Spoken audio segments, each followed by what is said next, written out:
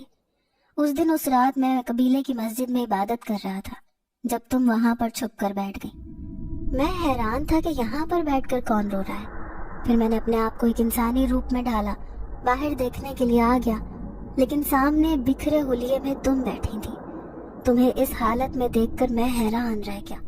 دل تو چاہتا تھا کہ ان کا حشر بگاڑ دوں جنہوں نے تمہیں اس حال تک پہنچایا ہے، لیکن پھر اپنے آپ کو اس ارادے سے باز رکھا۔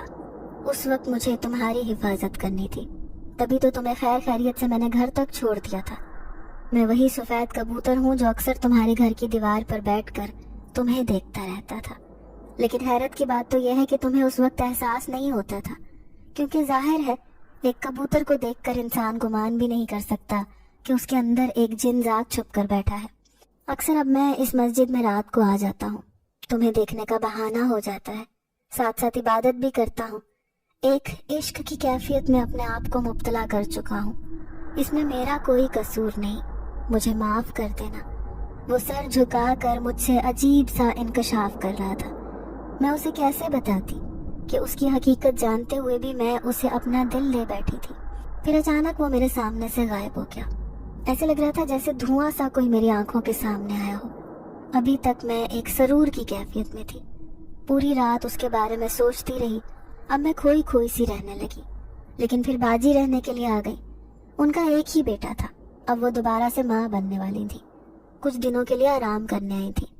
ایک دن مجھے کہنے لگی کہ میرا شوہر مولوی ہے لیکن میرا بہت خیال رکھتا ہے، ہم لوگ غریب ضرور ہیں لیکن وہ میرے حقوق کا بہت خیال رکھتا ہے، کبھی بھی اس نے ایک حرام کا نوالا میرے منہ میں نہیں ڈالا۔ اس کی اس بات نے مجھے شرمندگی کی گہری کھائی میں اتار دیا۔ میں ہر وقت اس کے شوہر کے بارے میں یہی سوچتی رہتی تھی کہ اس کا شوہر ٹھیک نہیں ہے، وہ کیسے غربت بھلی زندگی گزار رہی ہوگی، لیکن وہ بہت خوش نظر آ رہی تھی۔ پھر ابا باجی سے کہنے لگا کہ اب میں پاکیزہ کا بھی رشتہ دیکھ رہا ہوں، جیسے ہی کوئی اچھا رشتہ ملے گا فوراً ہاں کر دوں گا۔ تبھی اچانک میرے سامنے کسی کا خوبصورت چہرہ آیا۔ میں ہر وقت اس جن ذات کے بارے میں ہی سوچتی رہتی تھی، لیکن ابا کی بات نے میرے ہوش اڑا دیے جب وہ کہنے لگے کہ دوسرے شہر کی ایک مسجد کے مولوی صاحب ہیں، ان کا بیٹا بڑا دیندار اور قرآن حافظ ہے، انہوں نے کئی دن پہلے مجھ سے پاکیزہ کا رشتہ مانگا تھا، اس لیے میں نے ہاں کر دی۔ لڑکا بہت نیک ہے، اسے خوش رکھے گا۔ ابا اپنا فیصلہ سنا چکے تھے لیکن میں بہت بے چین تھی۔ میں کیسے بتاتی کہ میں شادی نہیں کرنا چاہتی؟ میں اسی جن ذات سے شادی کرنا چاہتی تھی جسے میں اپنے دل میں بسا چکی تھی۔ اماں کمرے میں آ کر مجھ سے کہنے لگیں کہ تو اپنے ابا کے فیصلے سے خوش ہو جا، انہوں نے تیرے لیے بہت اچھا سوچا ہے۔ لیکن میں نے اماں کو صاف انکار کر دیا۔ کہنے لگی اماں مجھے شادی نہیں کرنی کیونکہ میں کسی اور سے شادی کرنا چاہتی ہوں۔ اماں حیران ہو کر کہنے لگی تو پاگل تو نہیں ہے؟ ایسا ہمارے خاندان میں کب ہوتا ہے کہ لڑکی اپنے منہ سے کہے کہ وہ اپنی پسند سے شادی کرے گی؟ میں سر جھکا کر کہنے لگی لیکن اماں ابا اس سے بہت اچھی طرح جانتا ہے جس سے میں شادی کرنا چاہتی ہوں، ابا اسے کئی بار اپنے ساتھ دیکھ چکے ہیں۔ ارے تو کس کے بارے میں بات کر رہی ہے؟ اب اماں حیران تھی۔ پھر میں نے گھبرائے ہوئے لہجے میں کہا کہ میں اسی جنات کی بات کر رہی ہوں جو ابا کو مسجد میں دکھائی دیتا ہے۔ میں نے اسے اس دن دیکھ لیا تھا جب ابا آپ کو اس جنات کے بارے میں بتا رہے تھے، میں نے اسے اپنی آنکھوں سے دیکھا ہے۔ اس دن اماں آپ نہیں جانتی میرے اوپر تو قیامت ٹوٹ پڑی تھی، 4 لڑکے میرے پیچھے پڑے تھے۔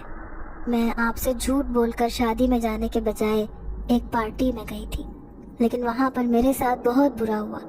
کچھ لڑکوں نے میری عزت لوٹنے کی کوشش کی، میرے ساتھ برا کرنا چاہتے تھے۔ میں نے بھاگ کر ایک جنگل میں پناہ لی، وہاں پر ایک مسجد بنی ہوئی تھی۔ تب وہاں پر میری ملاقات ایک جنات سے ہوئی۔ وہ بہت نیک انسان تھا، اس نے میری حفاظت کی اور مجھے گھر تک چھوڑ کر گیا۔ اماں یہ وہی جن ذات ہے جس کے بارے میں ابا آپ کو بتایا کرتے تھے۔ وہ بہت نیک ہے، آپ اس سے میری شادی کر دیں، میں اس کے ساتھ خوش رہوں گی۔ اماں نے اپنا سر تھام لیا، کہنے لگی تو پاگل تو نہیں ہو گئی؟ اپنے یہ خیالات اپنے ابا کو نہ بتانا، وہ تجھے پاگل سمجھیں گے۔ جو فیصلہ انہوں نے کیا ہے اسی پر راضی ہو جا، اور دیکھ جنات وغیرہ کچھ نہیں ہوتے، یہ سب دھوکہ ہوتا ہے۔ جو تیرے ابا کی باتوں پر بھی یقین نہیں ہوتا تھا، اب تو بھی ان کی زبان بولنے لگی۔ خبردار جو آئندہ کبھی کسی جن ذات کا نام اپنی زبان پر لیا تو۔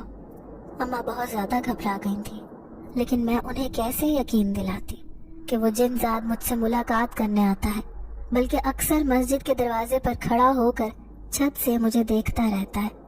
اب اماں میری باتوں پر بری طرح گھبرا گئی، لیکن اسی رات 2 بجے کے قریب میں چھت پر جا پہنچی۔ میری نظریں کسی کو تلاش کر رہی تھیں، لیکن لاکھ ڈھونڈنے کے باوجود بھی مجھے وہ نظر نہیں آیا۔ اب میں مایوس ہو چلی۔ جیسے ہی پلٹنے لگی تو اپنے پیچھے کھڑے جن ذات کو دیکھ کر میں بے تحاشا خوش ہو گئی۔ مجھے یوں خوش ہوتا دیکھ کر وہ کہنے لگا کہ میں جان گیا ہوں تمہارے دل کی حالت، کیا تم بھی مجھ سے محبت کرنے لگی ہو میری طرح؟ میں تو پہلی نظر میں ہی تم پر عاشق ہو گیا تھا۔ میں نے خوش ہوتے ہوئے اس سے اقرار کیا۔ کہنے لگی ہاں، میں نے فیصلہ کیا ہے کہ میں اپنی زندگی تمہارے ساتھ گزاروں گی۔ تم ایسے ہی انسانی روپ لے کر میرے ماں باپ کے پاس آنا میرا رشتہ مانگنے، اور میں خوشی خوشی تمہارے ساتھ رخصت ہو جاؤں گی۔ یہ سن کر وہ جن ذات اداسی سے مسکرایا، کہنے لگا ایسا کبھی بھی ممکن نہیں ہو سکتا، کیونکہ تمہارا باپ مجھے پہلی نظر میں ہی پہچان لے گا کہ میں ایک جن ذات ہوں، اور پھر میں کسی کو دھوکہ نہیں دیتا، کیونکہ یہ میری فطرت میں شامل نہیں ہے۔ اب ہم دونوں کو جدا ہونا پڑے گا، کیونکہ تمہارے ماں باپ تمہاری شادی کر رہے ہیں۔ یہ سن کر میں بری طرح سے رونے لگی۔ اس جن ذات سے کہنے لگی کہ زندگی میں پہلی بار کوئی مجھے بہت اچھا لگا ہے، میں اپنی زندگی تمہارے ساتھ گزارنا چاہتی ہوں، تم کسی طرح سے بھی مجھ سے شادی کر لو۔ اب میں اسے منا رہی تھی، لیکن جن ذات کہنے لگا کہ جہاں پر تمہارے ماں باپ کہتے ہیں وہاں پر شادی کر لو، یہی تمہارے لیے بہتر ہے۔ یہ کہہ کر وہ میرے سامنے سے غائب ہو گیا، لیکن میں اپنے اندر عجیب سی بے چینی محسوس کر رہی تھی۔ دوسری طرف گھر میں میری شادی کی تیاریاں زور و شور سے جاری تھی۔ پھر ایک دن اسی لڑکے کے گھر والے آئے، مجھے پسند کر کے انگوٹھی میرے ہاتھ میں پہنا کر چلے گئے۔ میرا دل چاہ رہا تھا کہ میں یہ انگوٹھی انگلی سے اتار کر پھینک دوں، کیونکہ میں تو اس نیک جنات کی محبت میں دیوانی ہو گئی تھی۔ مجھے بہت رونا آ رہا تھا۔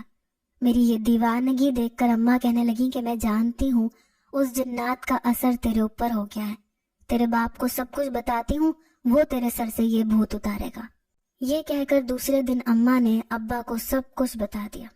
ابا کی آنکھیں یہ سن کر پھٹی کی پھٹی رہ گئیں۔ وہ سوچ بھی نہیں سکتے تھے کہ وہ جنات ان کی بیٹی پر عاشق ہو جائے گا، اور اس کی بیٹی بھی اس کے عشق میں دیوانی ہو جائے گی۔ میں نے ابا کے سامنے ہاتھ جوڑے، کہنے لگی ابا خدا کے لیے مجھ پر رحم کرو، میں اس جن ذات سے بہت محبت کرتی ہوں، میں اسی کے ساتھ اپنی زندگی گزاروں گی، آپ میری شادی اس کے ساتھ کر دیں۔ ابا نے میرے سر پر ہاتھ رکھا، کہنے لگے بیٹا وہ ایک جنات ہے، تمہارا اور اس کا کوئی جوڑ نہیں ہے، وہ بھی اپنے قبیلے کی کسی جن زادی سے شادی کر کے خوش رہے گا، اور تم بھی اس نوجوان سے شادی کر لو، وہ بہت نیک ہے، حافظ قرآن ہے، تمہیں زندگی بھر خوش رکھے گا۔ یہ پاگل پن ٹھیک نہیں ہے، ہم تمہارے ماں باپ ہیں، تمہاری یہ باتیں برداشت کر لیں گے، لیکن اگر تم سسرال جا کر یہ سب باتیں کرو گی تو غضب ہو جائے گا، سب تمہیں پاگل سمجھیں گے، میں اپنی بیٹی کی زندگی برباد نہیں ہونے دوں گا۔ ابا بڑے پیار سے مجھے سمجھا رہے تھے، جبکہ میں تو دیوانی ہو چلی تھی۔ صرف 15 دن بعد میری شادی تھی، لیکن میری نظریں تو اسی جن ذات کو تلاش کر رہی تھیں۔ اماں نے ابا کے سامنے ہاتھ جوڑے، کہنے لگی یہ سسرال جا کر بھی ایسا ہی کچھ کرے گی، اپنے شوہر کے سامنے اول فول بکے گی تو وہ نہ جانے کیا سمجھے، اسی لیے تم کچھ ایسا کرو جس سے یہ خود ہی شادی کے لیے مان جائے۔ ابا کی سمجھ میں کچھ بھی نہیں آ رہا تھا۔ پھر ایک رات ابا مسجد گئے، عمل کر کے اپنے سامنے اسی جن ذات کو حاضر کیا۔ ابا اس سے کہنے لگے کہ میری بیٹی کسی کی بات نہیں مانے گی، لیکن وہ تمہاری بات ضرور مانے گی، اسی لیے اسے کسی طرح سمجھاؤ، اسے شادی کے لیے راضی کرو۔ یہ سن کر وہ جن ذات کہنے لگا کہ میں بھی آپ کی بیٹی کو بہت سمجھا چکا ہوں، لیکن اب ایسے سمجھاؤں گا کہ وہ میری بات اچھی طرح سمجھ جائے گی۔ پھر دوسرے دن وہ میرے سامنے آیا، اسے دیکھ کر میری آنکھوں میں عشق کا سمندر تیرنے لگا، لیکن اس کی آنکھوں میں ناراضگی تھی۔ کہنے لگا اب ایسے منہ مت بناؤ، تمہارے ابا کے پاس میں شاگرد بن کر آتا تھا کیونکہ وہ ایک مولوی ہیں، میں اس کی بہت عزت کرتا ہوں، تم چاہتی ہو میں اس کی نظروں سے گر جاؤں؟ دوبارہ میں کبھی اس مسجد کا رخ نہیں کروں گا، ہمیشہ اپنے قبیلے کی مسجد میں رہا کروں گا، کیونکہ تم میری بات ماننے پر تیار نہیں۔ اب میں نے سر جھکا لیا۔ میں سمجھ گئی کہ جن ذات بے بس ہے، در حقیقت سب لوگ صحیح کہہ رہے تھے، ایک میں ہی غلط تھی۔ میں کسی طرح سے ماننے کو تیار ہی نہ تھی کہ میری شادی جن ذات سے نہیں ہو سکتی، لیکن جب اسے ناراض دیکھا تو میں نے اسے شادی کے لیے ہاں کر دی۔ اب میں اپنا پاگل پن بھول چکی تھی۔ پھر 15 دن بعد میں رخصت ہو کر اپنے سسرال آ گئی۔ شادی کی رات میری طبیعت خراب تھی، اس لیے شوہر نے مجھے کچھ بھی نہ کہا۔ کافی دن تک میرے ذہن پر اسی کا خیال چھایا رہا۔ پھر آہستہ آہستہ مجھے پتا چلا کہ میرا شوہر بھی ایک اچھا اور نیک انسان ہے۔ اس نے جس طرح سے میرا خیال رکھا، یہ دیکھ کر میرے دل میں اس کے لیے جگہ بن گئی۔